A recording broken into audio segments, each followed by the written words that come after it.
Hey everybody, it's Professor Parish, and welcome back to English 109, Week 3. Can you guys believe it's already Week 3? Yeah, we're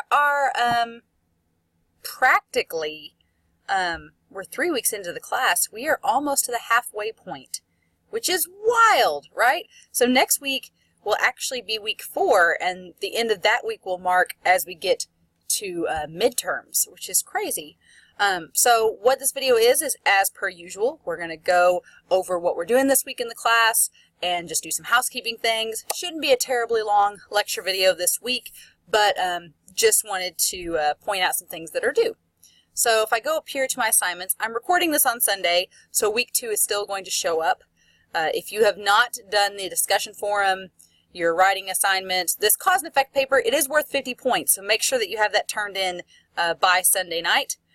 Make sure that you have your textbook activity and your grammar review turned in this Sunday night before moving on to week 3.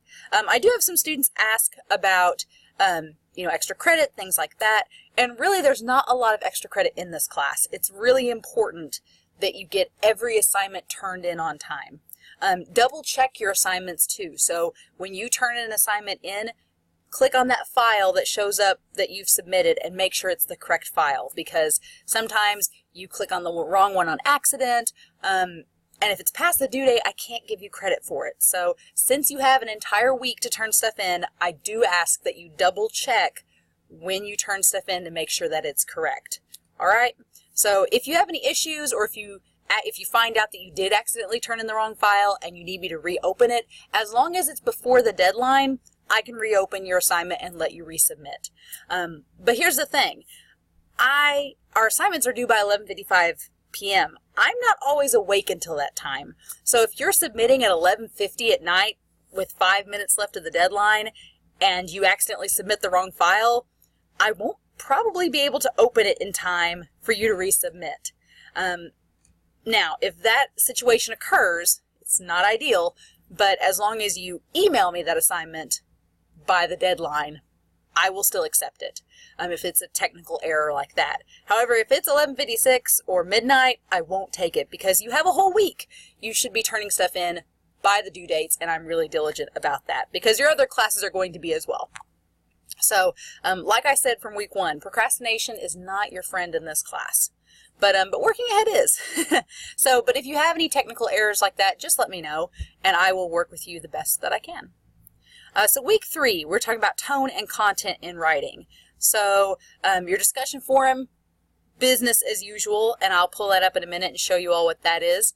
The grammar review number 2, we're going to actually pull it up over here and show you grammar review number 2.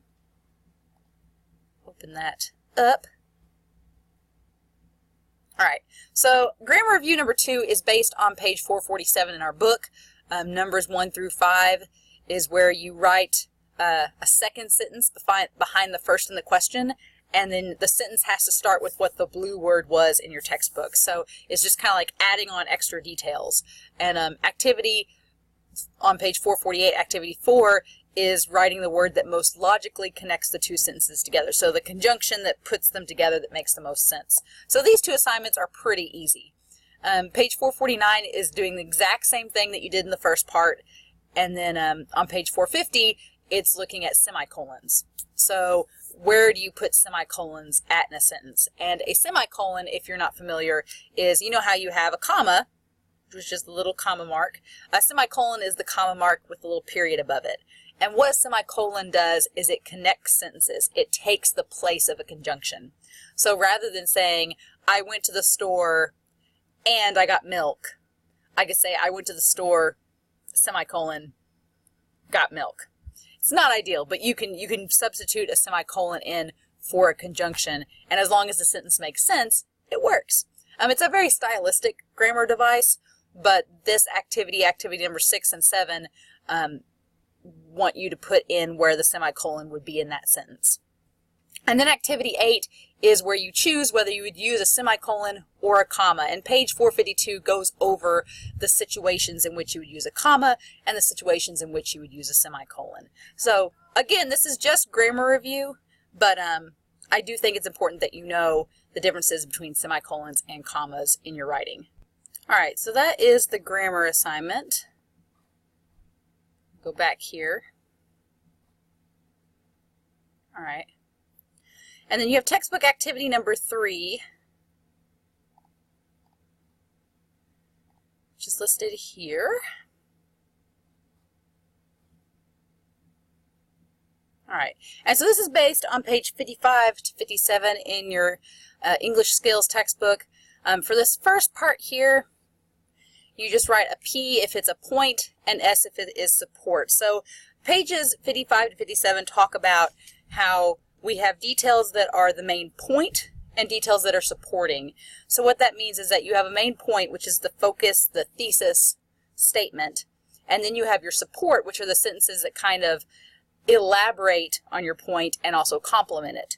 So they basically do exactly what they're called. They support whatever the thesis is. So I want you to pick out what is the main idea in each of these sets of sentences. That would be the point. And then the others are your supports. All right, so there's going to be 3 supports and 1 point for each one. All right. And that's part 1. And then part 2, on page 58 to 59, for each of these questions, I want to know put an X in the passage, in the blank here that shows which passage does not have enough supporting details. So they're going to give you 2 passages here to go along with this thesis statement, and I want you to tell me which one in your textbook, A or B, lacks the supporting details. All right? So it's a pretty easy textbook assignment, nothing crazy. So your textbook and grammar assignments are pretty straightforward this week. And then you also have the discussion forum, which I'm going to open up here. Now the discussion forum, I do want you to watch this following video here. When I click on it and open it up, it's talking about, let me pull it up here for you, cultural appropriation. So cultural appropriation is basically, it is when another culture borrows from or incorporates another culture's, whether it's fashion or language or food or anything else, they incorporate it. So if I make my family a Mexican dish, that is a very small, minute form of cultural appropriation because I'm not Mexican, so I'm not Hispanic. My family didn't grow up Hispanic, so me creating a Hispanic dish would be a small form of cultural appropriation. Your bigger forms are when people don clothing or language or artifacts of that culture and claim it as their own. So this video kind of talks about cultural appropriation, and then there's a few questions to answer in it. A couple of these discussion forums, I try to find some outside of the box examples for us to talk about. I think that this one will have a lot of different reactions depending on your own views and backgrounds. So I'm excited to hear your thoughts on this video. Please be respectful of our fellow classmates. I've shown this video in past classes, and I've had mixed reviews from students. But everybody has been really respectful so far. So I'm curious to hear what your opinions are. But that's the discussion forum for this week.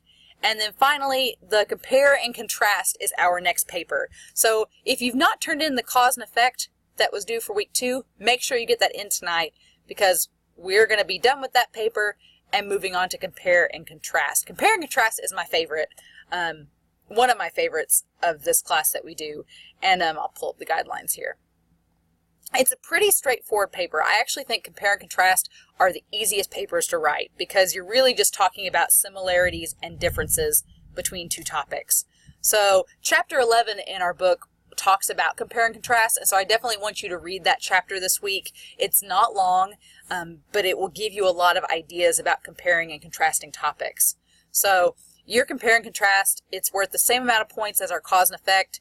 You still do your thesis and your outline like it's detailed here. Compare and contrast has a lot of options. So the main thing is that you want to have 2 subjects that you were talking about, the similarities, which is comparing, and the differences, which is contrasting. And as long as your topics have something in common, you'll be all right. So you can compare and contrast sports teams, how they're ran, their players, whether or not, why or why not they've won. You know, you could do the Raptors versus Golden State Warriors from this year's NBA Finals and say, okay, how are these teams similar? How are they different? And how did that affect the outcome? That would be a fun paper. You can compare and contrast. I've had a student do a really cool paper one time about comparing and contrasting union jobs versus non-union jobs. They had been employed at both non-union and union places, and it was a really interesting topic. So you can kind of see, as long as you choose something that has some common thread, then you're pretty much free to choose whatever topic you want. I just want to see in your thesis statements in this assignment which topic that you pick. So as far as what's due this week, your discussion forum post is due Friday as always, and then your responses, your textbook grammar activity, and the compare and contrast are all due by Sunday. So if you have any questions, please let me know. This week is a pretty straightforward week in terms of grammar and textbook, and we're now getting past cause and effect and diving into a very meaty type of paper, which is the compare and contrast, which I like a lot.